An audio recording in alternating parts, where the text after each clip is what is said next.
येतगाव मैदानातला semi क्रमांक 6 सुटला आणि या सेमीत पळत आपल्या सर्वांचा लाडका 12 हिंद केसरी बकासूर देव.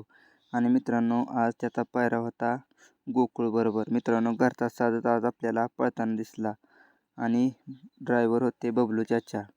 मित्रांनो, तुम्ही बघू शकता ते सुंदररित्याच आपल्या बकाडाने सकाळी गट काढून या मैदानात सेमीसाठी पात्र झाला होता. आणि त्यानंतर मित्रांनो, सेमी 6 मध्ये तुम्ही बघू शकता सुट्टा असा निकाल घेत आपला बकाडाने आज बरेच दिवसानंतर गुलाल घेतला आहे. आणि या मैदानात फायनलसाठी आपला बकाडान पात्र झाला आहे. तर सर्व बकासूर फॅन्स तर आनंदित आहेच, कारण मित्रांनो सर्वजण म्हणत होते की बकासूर संपला. मित्रांनो, मागच्या काही मैदानात आपल्या बकाडांची सारखीच हार होत होती.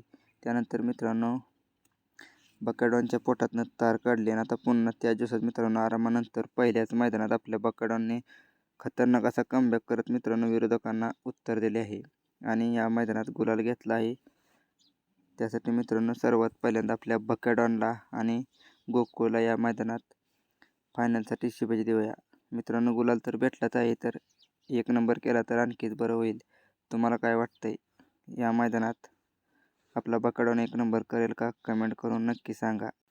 मित्रांनो, या मैदानात आपल्या सर्वांचा लाडका 12 हिंद केसरी बकासूरच्या धावणीचा मित्रांनो उगवता तारा महाराज पण पळाला. पण मित्रांनो, मागच्या पण मैदानात महाराजचा एक टॉपचा पायरा होता येडा काढतोस बरोबर. त्या पण मैदानात आपल्या महाराजची गटाला हार झालेली आणि आज पण मित्रांनो गटालाच आपल्या महाराजची गाडी फॉल झाल्यामुळे हार झालेली आहे. तर मित्रांनो, नक्कीच पुढच्या मैदानात महाराज पण कमबॅक करेल हीच आपण प्रार्थना करूया.